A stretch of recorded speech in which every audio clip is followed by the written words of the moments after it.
Proclamação do Evangelho de Jesus Cristo, segundo Lucas. Glória a vós, Senhor.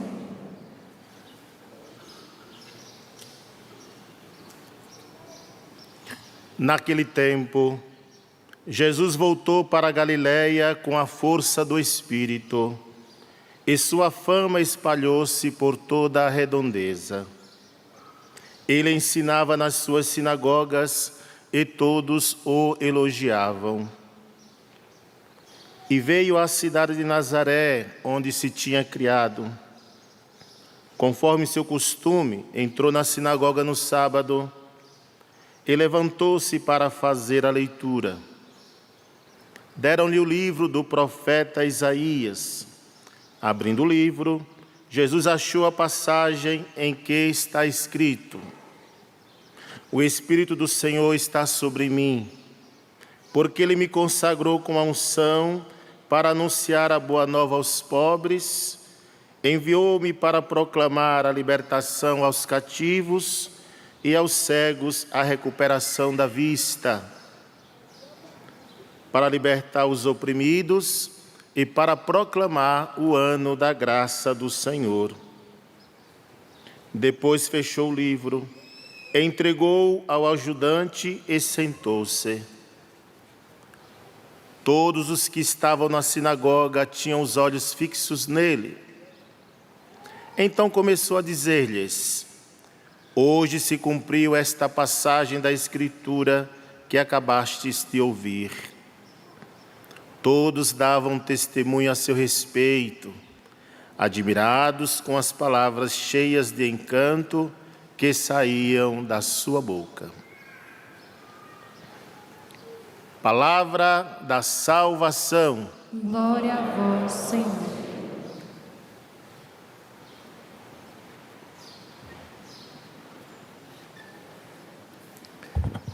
Caríssimos irmãos sacerdotes, André e Antônio, amados irmãos e irmãs, que alegria nesta quinta-feira poder falar um pouco a vocês nesta liturgia.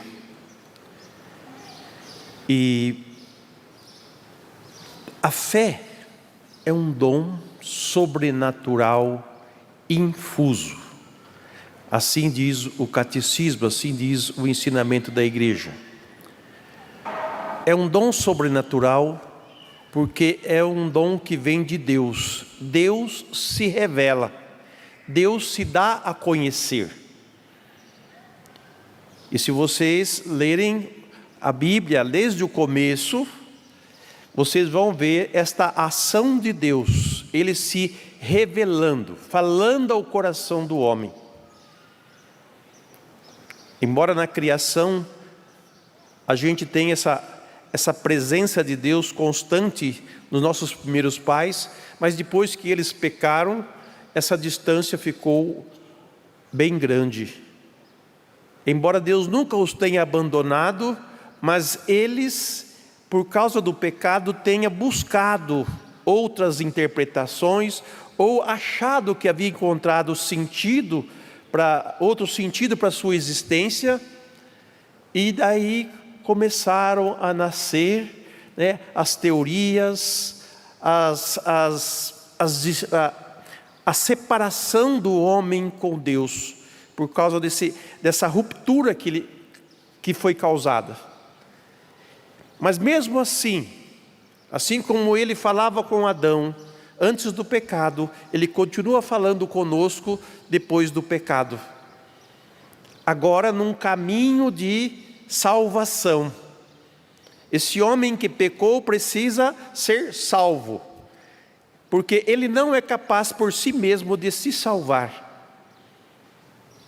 Se Deus não lhe estende a mão, se Deus não pede para ele: me escute, eu sou um só. Ele começa a formar a consciência dos filhos, Deus é um só, não existe outros deuses, Ele é um só. E essa formação, essa doutrinação de Deus, esse entendimento, Ele foi colocando no coração do homem, na medida em que o homem foi dando abertura para o diálogo, e caminhando na sinceridade e na verdade, ele foi crescendo. Então Deus promete uma vitória sobre a descendência da serpente e a descendência da mulher, dizendo que a descendência da mulher esmagaria a cabeça da serpente. E esse desenvolvimento, né, vai progressivamente caminhando junto com o povo dentro da sua história. Não foi em um planeta distante, não, foi aqui na terra mesmo, nesse chão, esse tijolinho de barro aqui, e amassando barro, que o homem foi aprendendo a conhecer a Deus, foi conhecendo a Deus e foi respondendo a esse Deus. E quando chegou o tempo do cumprimento das promessas, porque Deus antes falava com o povo pelos profetas, pelos homens que Ele escolheu, pelos anjos que Ele mandou anunciar, agora Ele fala a nós na pessoa do Seu Filho. Primeiro Ele prepara a humanidade, e no tempo certo, no cumprimento do tempo, né? Por isso que a gente começa o evangelho dizendo, naquele tempo, né? No tempo do Messias, no tempo em que o Senhor foi manifestado, que é a festa que nós estamos celebrando essa semana, da epifania do Senhor, da manifestação do pequeno menino que nasceu, que saiu daquele espaço pequenino de Israel, saiu dali do conhecimento dos pastores, de Maria e de José, e esse brilho alcançou nações distantes, povos distantes. Por isso que nós cantamos no Salmo, os reis de toda a terra hão de adorar-vos, ó Senhor. Os reis de toda a terra hão de reconhecer a Deus e prestar-lhe o devido culto de adoração, que é o culto que nós prestamos a Deus. E Jesus, ao se encarnar, ao se tornar um de nós, que interessante, Deus criou nós de que jeito? A sua imagem e semelhança. E Ele se torna a nossa imagem, a nossa semelhança, para nos dar a palavra final a respeito da nossa salvação. E para concluir a aliança que Deus fez de salvação para a humanidade. Então Jesus, Ele está se manifestando. Ele está se tornando conhecido. Esta semana nós já vemos meditando sobre a multiplicação dos pães, sobre o caminhar de Jesus sobre as águas, né? Os discípulos que estavam ainda confusos, sem entender muita coisa, eles precisavam ainda compreender quem era Jesus. E esses acontecimentos foram sinalizando para eles, quem é esse homem que com 5 pães e 2 peixinhos alimenta tanta gente? Quem é esse homem que caminha sobre as águas e que ao subir na barca cessa toda aquela tempestade de uma grande calmaria? Quem é esse homem que João Batista indica para os seus discípulos, eis o Cordeiro de Deus, né, que tira o pecado do mundo? E foi ali, diante de João Batista, quando ele recebeu o batismo nas águas, quando Jesus entrou nas águas e saiu, o Espírito Santo veio sobre ele e permaneceu. Esse é o testemunho que João dá. Aquele que virdes o Espírito Santo descer e permanecer, esse é aquele que batiza com o Espírito Santo. E quem que está agindo em Jesus? Conduzido pelo Espírito Santo, ele voltou para a terra de onde ele teria sido criado. Dali para frente, daquele momento em que ele sai do batismo de João, ele já começa a se manifestar, se revelar. Por isso que muitos se encantavam com a sua palavra, com o seu ensinamento, porque era diferente de tudo que eles já tinham ouvido falar.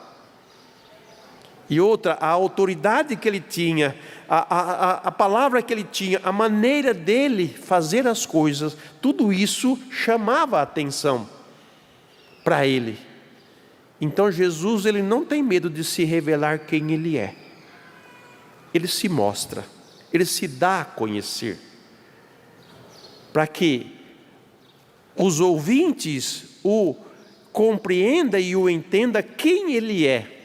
E ele faz questão de dizer: eu não vim por mim mesmo, eu vim por causa do meu Pai, foi o meu Pai que me enviou. A glória que eu tinha junto dele, né, está lá. Por isso o Filho do Homem ele se tornou desta maneira, pequeno, frágil como nós, mas cheio do Espírito de Deus. E na nossa humanidade, ele ele concretiza esta aliança definitiva, eterna de salvação para nós.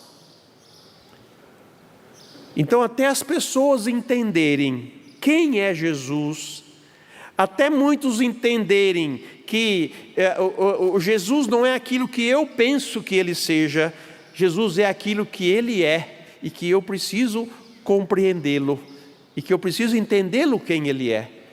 Eu não posso atribuir a Jesus qualquer interpretação, senão a verdadeira interpretação de que ele é o vindo de Deus, o Filho de Deus feito homem. E esse trecho do Evangelho de hoje que nós ouvimos, ele volta para a sua cidade e vai para a sinagoga, como nós vamos aos domingos à missa, ele também, e pega esse texto de Isaías. Os profetas, eles falaram do Messias. Ele dizia sobre quem era o Messias, o que ele ia fazer, como que ele era. E no mesmo Isaías nós vamos encontrar não só esse texto de hoje, mas vamos encontrar outros textos. Quem é o servo de Deus? E Isaías vai revelar o servo de Deus, que nós na Quaresma vamos poder fazer essa experiência também, seguindo a liturgia.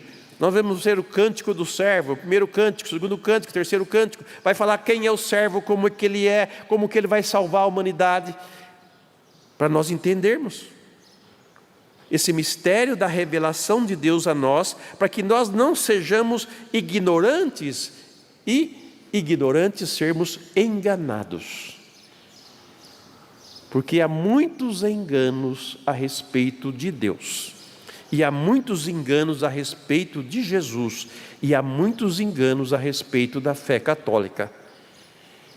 Há milhares de interpretações, há milhares de pensamentos que saíram, sei lá, de um miolo não muito bom, né? Não muito saudável, né? Mas por isso que nós nos reunimos em comunidade para ouvir a palavra de Deus e para nós irmos percebendo a verdade que é a nossa fé e não sermos enganados por nada e nem por ninguém. E ele vai ler esse trecho do profeta Isaías, onde está escrito: o Espírito do Senhor está sobre mim, porque ele me consagrou com a unção para anunciar a boa nova aos pobres, enviou-me para proclamar a libertação aos cativos e aos cegos a recuperação da vista, para libertar os oprimidos e para proclamar um ano da graça do Senhor. Veja quanta coisa. O Espírito do Senhor está sobre mim. Jesus é conduzido pelo Espírito. Desde o batismo de João, que ele vai para o deserto, sofre a tentação, depois volta e ele começa a se manifestar, a se apresentar para as pessoas. Ele me consagrou com a unção. É o ungido de Deus. Por isso que nós chamamos Jesus de o ungido de Deus. O que tem a unção de Deus e de mais ninguém. Ela vem de Deus, para anunciar a boa nova aos pobres. Quem são os pobres? Os pobres não são só aqueles que não têm dinheiro e não têm recursos, que são chamados de pobres, mas aqueles que buscam a vida em abundância, que estão pobres de vida, estão presos no pecado e que precisam ser libertados dele e precisam ser curados dele. É que os pobres, como não tem muita preocupação, porque não tem muita coisa, né? Eles estão mais disponíveis a ouvir a Deus. Sabia disso? Quem tem muita coisa, tem muita preocupação, então não se ocupa das coisas de Deus. Agora, quem não tem nada, não tem um gato para puxar pelo rabo, né? Diz aí o ditado, né? Esse aí dá mais ouvido para Deus. Então os pobres são os primeiros, vamos dizer assim, a se receber o anúncio. Mas todos recebem o anúncio, grandes e pequenos.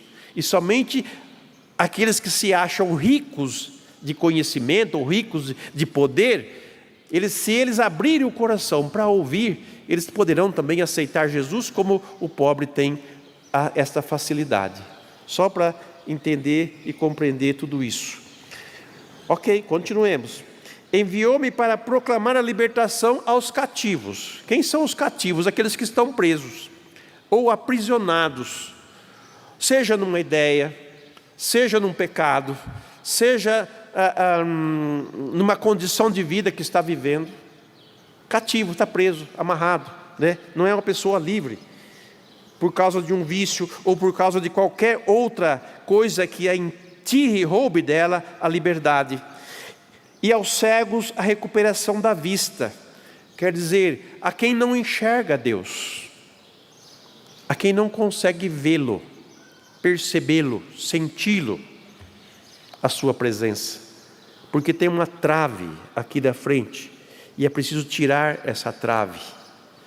E continua, e para libertar os oprimidos, aqueles que estão sob grande pressão, como muitos nos dias de hoje, né? Eu estou estressado, né? A vida corrida, não tem tempo para as coisas, não se cuida, aí dá estresse mesmo, né? Uma vida corrida, uma vida mal organizada, uma vida, sabe, atropelada, que saúde a gente vai ter? Libertar os oprimidos. E para proclamar o ano da graça do Senhor. Quer dizer, com a vinda de Jesus, estes sinais que o profeta Messias, que o profeta Isaías coloca, são os sinais do Messias. Então, como vamos identificar quem vai ser o Messias? Porque antes de Jesus já tinha vindo vários dizendo que era o Messias. E depois dele também apareceram vários dizendo que é Messias. Mas como se identifica o Messias?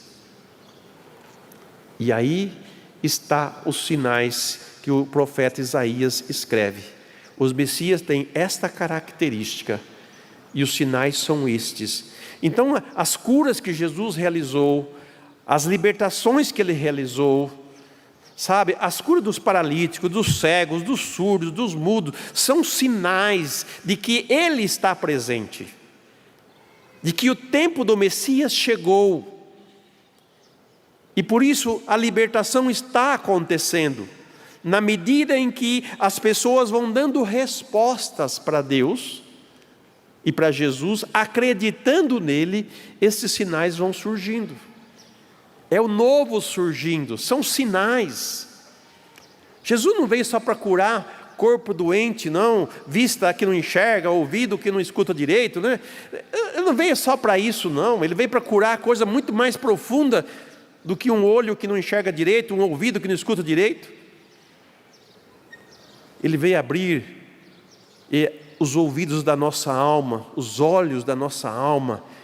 Ele veio nos libertar da opressão que sofremos, seja por causa do inimigo nosso e de Deus, ou seja por causa de nós mesmos, que fizemos opções contrárias ao bem que Deus nos propõe. Então o Messias, ele tem esta característica. Então ele diz, hoje se cumpriu esta profecia. E ele, Jesus, é o cumprimento da profecia. Quer dizer, a profecia, tudo que os profetas escreveram a respeito do Messias, está ali naquela pessoa. Hoje se cumpriu essa profecia. Então é assim que Jesus se apresenta à comunidade de Nazaré, naquele momento, e todo mundo fica assim, de olho arregalado, e saíram dali convencidos de que há alguém diferente no nosso meio, há uma presença que tem uma palavra que realmente provoca vida, produz vida. É isso que deixava as pessoas, sabe, assim, admiradas. e cheias de encanto pelas palavras que saíam da boca de Jesus. Não é que ele era um bom pregador, não era que ele era um bom orador, que falava coisas que as pessoas gostavam de ouvir. Não, ele simplesmente é o Deus feito homem que falava a verdade e que resgatava vidas, e não iludia ninguém com palavras bonitas, mas dizia palavras de vida eterna. As minhas palavras são espírito e vida. Elas têm o poder de lhes dar vida. Por isso que é importante a gente escutar a Deus. Aliás, o povo de Israel tem essa experiência muito forte, porque todas as vezes que Deus ia falar com ele, a primeira coisa que Deus falava era: escuta, Israel, escuta o teu Deus. Ele é o único e não há outro. Observa os meus mandamentos, observa os meus ensinamentos. Se queres caminhar comigo, muda a sua vida, muda o seu modo de agir, muda o coração. Eram os apelos que Deus fazia para o povo de Israel. E Ele ainda continua até hoje, gritando: escuta, povo meu. Por que vos deixais ensurdecer pelo barulho do mundo? Escute a minha voz, silencie o coração, abra sua alma, abra o seu entendimento, procure me entender, porque se queres vida, se queres a verdade, somente de minha boca irás ouvi-la, irás compreendê-la, irás vivê-la, e de nenhum outro mais. É assim que nosso Senhor vai se apresentando, para que nenhum de nós fiquemos no engano. Nós precisamos prestar atenção em quem nós damos ouvido, porque nós fomos batizados, crismados, muitos casaram na igreja, outros precisam casar na igreja porque ainda estão enroscados aí, uma vida atrapalhada, não resolve, sabe? Tem muita gente enrolando, tentando enrolar, passar tempo, demorar para fazer as coisas que tem que ser feita, porque está iludido de que isso já não existe mais, então não preciso mais fazer. Hoje não existe mais casamento, então não preciso casar, é só juntar, é só agrudar, é só fazer isso, fazer aquilo. Está errado. Se crê em Deus, se te diz ser filho ou filha dele, caminha na justiça, caminha na verdade, e não na mentira, e não na meia boca, no jogo de cintura. Com Deus não tem jogo de cintura, ou é sim ou é não. O que provém disso, ele vai dizer, Jesus vem do maligno. São João que fala isso aí também, O que provém disso vem do maligno. Então quem não está na lei, está na corda bamba da vida, não vai para lá nem para cá. Não pense que se não definir sua vida, não terá a vida, mas irá perder o que tem, o que acha que tem. Mas São João, na sua carta hoje, traz para nós, para essa comunidade de fé que aceitou Jesus. Eles não só ouviram falar de Jesus, eles experimentaram o que Jesus falou. Eles ouviram os apóstolos as palavras de Jesus e acolheram-nas com fé, acreditaram em Jesus. E porque acreditaram em Jesus, eles formaram comunidades de fé, comunidades que começaram a viver uma vida entre eles. Eu creio em Deus, você crê em Deus, então nós prestamos culto a Deus, nós vamos às reuniões de formação, de discipulado, tudo.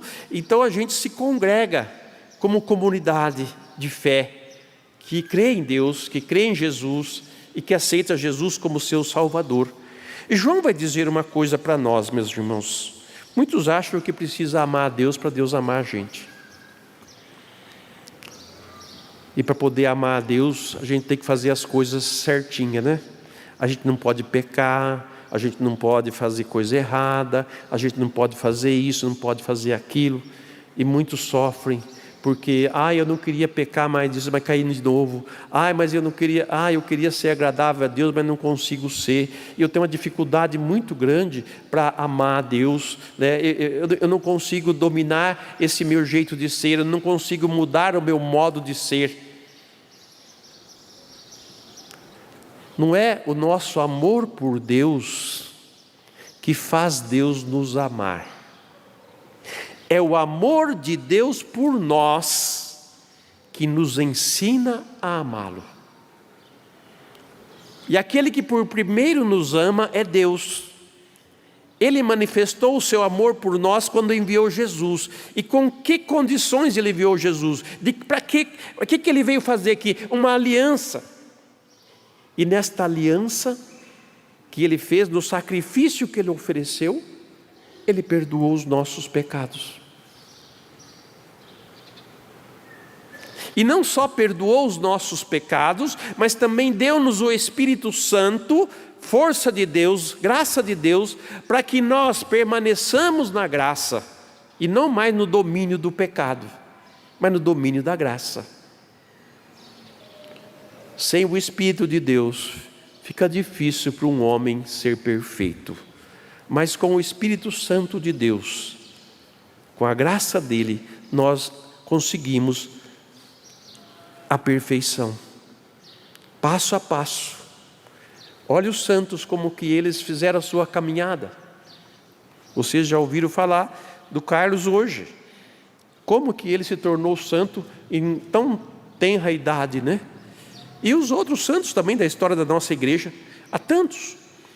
Mas João começa: caríssimos, quanto a nós, amamos a Deus porque Ele nos amou por primeiro. Ele começa dizendo assim: não fomos nós que amamos a Deus e por isso Deus nos ama. Não, Deus nos amou primeiro e nos ama primeiro para que nós demos a Ele resposta também de amor. Por causa da sua misericórdia para conosco. E a revelação da sua misericórdia está na pessoa do seu Filho, Jesus, que se manifesta, que se dá a conhecer. Se alguém disser, amo a Deus, mas entretanto odeio o seu irmão, é um mentiroso. Você é um mentiroso, uma mentirosa? Amo a Deus, mas eu não posso ver a minha vizinha, porque se eu ver ela, eu tenho vontade de arrancar todos os seus cabelos, né? Ou então, eu tenho um ódio de tal pessoa, de um parente, de um irmão, de uma outra, não quero saber desse daí, né?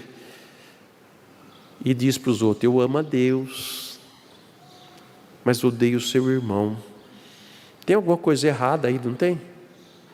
Como que eu posso dizer que eu amo a Deus e odeio o meu irmão?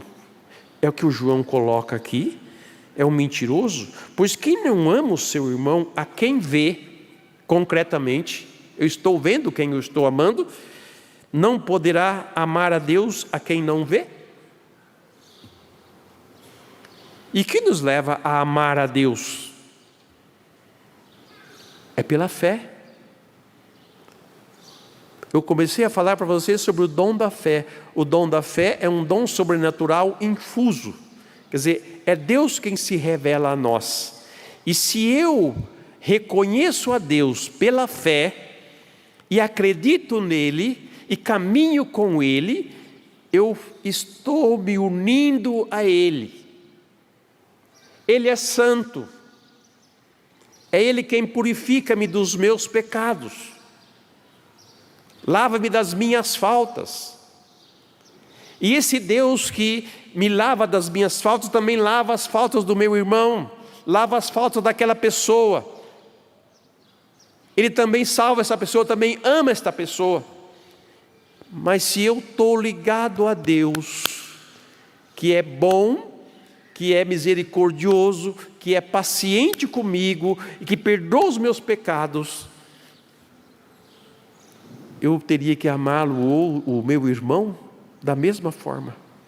Mas padre, mas aquela pessoa lá não tem condições. Fala assim, mas Deus ama ela. E amar não é não é se submeter, não é deixar os outros fazer o que quer com a gente. Não, amar é querer o bem do outro. Olha, ele pode ser um traste, ou o traste seja eu, né? Porque eu acho que os outros não prestam, mas os outros podem achar que eu também não presto, né?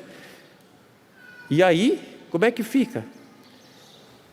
Mas da minha parte, como cristão convertido a Deus, pela fé, eu acredito em Deus, eu aceito a sua palavra, eu aceito a salvação que Ele me trouxe, então eu faço essa experiência de ser amado por Deus, de ser querido por Ele. Ele quer o melhor para mim, Ele quer meu bem, Ele quer minha salvação, Ele me dá a vida, Ele me conserva a vida, e eu não vou querer isso para o meu irmão, que eu enxergo com mais clareza ainda, do que a Deus que eu o conheço pela fé. E Deus mora onde? No coração do homem, né? E da mulher. Às vezes nós temos que olhar para os nossos inimigos, ou para as pessoas que nós não gostamos, e pensar um pouco: puxa vida, se Deus mora nessa pessoa, como Ele mora em mim, será que Deus não vê, não? Né? Mas será que Deus também não vê a mim? Ele não sabe quem eu sou? Sabe, às vezes a gente também não se enxerga, acha que está tudo bom dentro de nós, que Deus só é bom comigo, com os outros Deus não é bom, não, né? E os outros têm que ser bom para eu gostar deles, e Deus gosta de nós sem a gente ser bom, sem a gente amar Ele de verdade. Está vendo o que João está querendo mostrar para nós? É como que é esse círculo de amor que existe de Deus para conosco e de nós para com Ele, e que transborda na comunidade cristã, transborda em amor, porque a minha atitude de homem de Deus, de mulher de Deus, para com o semelhante, para com o próximo, é de compaixão, é de querer o bem dele também, é de promover tudo que faz bem para ele, é nunca causar-lhe mal, é nunca desejar-lhe o mal, mas sempre adverti-lo se for preciso, corrigir se for preciso. Aí entra aquelas maneiras com que nós devemos corrigir o nosso irmão. As pessoas precisam ser corrigidas, nós precisamos ser corrigidos, por que não? E é bom quando alguém me corrige. Ou nós somos orgulhosos para não aceitar nenhuma correção de qualquer pessoa que seja. Quem é você para me corrigir? E quando Deus te corrige, como é que você reage? Quando a palavra de Deus diz para você: meu filho e minha filha, não faça isso, porque isso vai te levar à perdição, e você não dá ouvido para Deus. Ele quer o seu bem. Então queiramos também o bem do outro.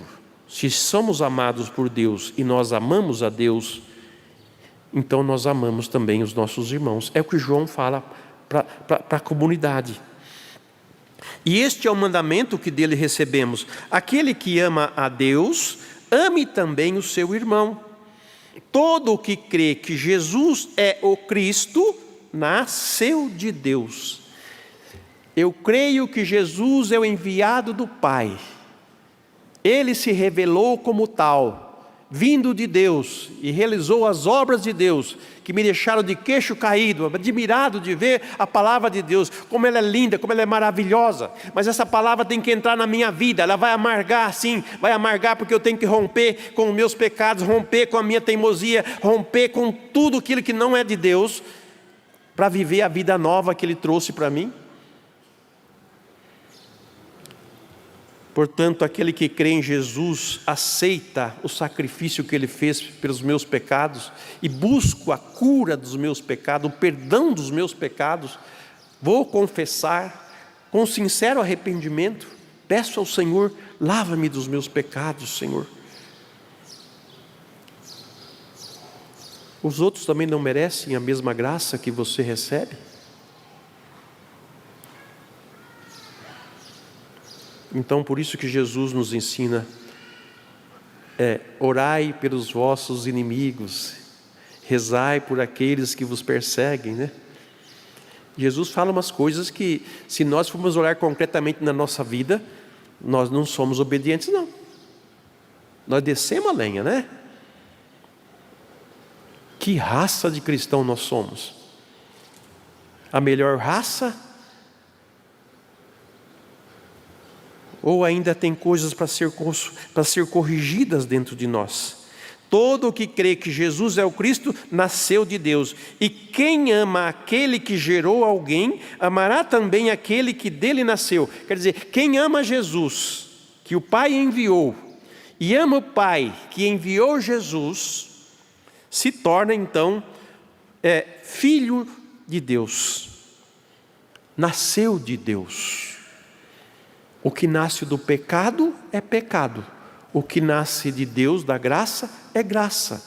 Não tem mais pecado. O pecado não reina mais na vida do que nasceu do alto, do que nasceu de Deus. Reina a graça. Então João põe a comunidade para pensar. Como é que está a minha posição diante dessa carta que ele manda para a sua comunidade? Podemos saber que amamos os filhos de Deus quando amamos a Deus e guardamos os seus mandamentos. Quer dizer, reconhecemos Jesus que veio do Pai, portanto reconhecemos o Pai. Se reconhecemos que Jesus veio do Pai e eu nasci daquele que o Pai enviou, então eu sou recriado por Jesus e eu passo a fazer parte da vida divina. Então o sangue que vai correr, ou o Espírito que vai me envolver nessa situação, é o Espírito Santo que vai me conduzir. Aí é chamada a vida nova conduzida pelo Espírito. Porque se não for pelo Espírito Santo, é pelo meu espírito mesmo, né? Ou pelo espírito de porco, ou espírito mundano, ou espírito vadio, ou espírito promíscuo, ou espírito mentiroso. Vai ser outro espírito que vai conduzir, não vai ser mais o Espírito de Deus que está conduzindo. Então João, ele vai jogando luzes para nós enxergarmos essas coisas, né? Quando nós reconhecemos Jesus como enviado do Pai, reconhecemos o Pai e acolhemos, e somos salvos, nos tornamos então nascidos de Deus. E todos os que nasceram de Deus são nossos irmãos. E daí amar os irmãos. E amar aqueles que ainda não são nossos irmãos, mas que a salvação também chegou para eles. Eles precisam de salvação, como eu preciso, você precisa. Ninguém aqui está ausente de salvação. E ele continua: pois isto é amar a Deus, observar os mandamentos. Quais são os mandamentos que Deus nos deu? Você sabe os 10 mandamentos? Você consegue repetir os 10 mandamentos mentalmente na sua cabeça, no seu coração? De forma que quando estiver numa situação em que alguém te propõe a fazer algo que um dos mandamentos da igreja, os mandamentos da lei de Deus diz que não é para fazer, e você faz. O que é guardar os mandamentos? É observá-los, é encarnar os mandamentos, entrar na nossa vida, de tal forma que nós vamos assim, vivenciando ele, passo a passo, e vamos numa crescente, vamos melhorando. A nossa perfeição é feita dessa maneira, é feita através de atitudes, de passos, de mudanças, de conversões profundas no nosso interior. Porque do contrário a gente fica igual mosca, né? Só buscando mel aqui, mel ali, né? Só satisfazendo com um cheiro de flor só, não vai no profundo da vivência da fé. E os seus mandamentos não são pesados, diz o apóstolo, pois todo o que nasceu de Deus vence o mundo. Ele não usa o verbo no passado e nem no futuro, ele usa o verbo no presente. Todo aquele que nasceu de Deus vence o mundo. Quer dizer, os que são verdadeiramente de Deus é vencedor do mundo. O mundo não nos assusta, o mundo não nos inquieta, o mundo não tira de nós a paz, porque nascemos de Deus.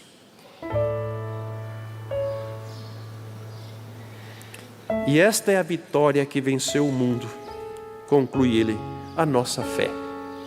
Em quem eu acredito? Se eu acredito em Deus, que enviou seu Filho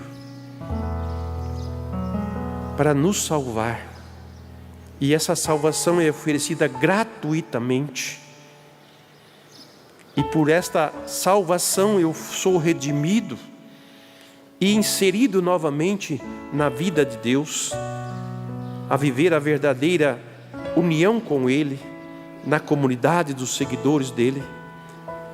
Não há outra expressão que nós possamos comunicar senão o amor, porque Deus é amor e ama você, meu irmão, ama você, minha irmã, com amor eterno.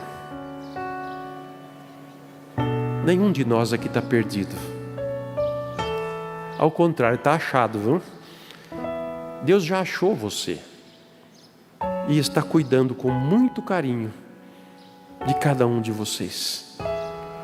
Tenha confiança, entregue sua vida a Ele, e vamos pedir ao Espírito Santo que renove hoje em nós a sua unção, que renove o nosso batismo, que renove a nossa crisma, que renova o sacramento do matrimônio, que renova a consagração, que renova a ordenação nossa de padres e de quem mais tenha feito alguma consagração, que o Espírito Santo hoje venha renovar profundamente o nosso viver, e que assim seja.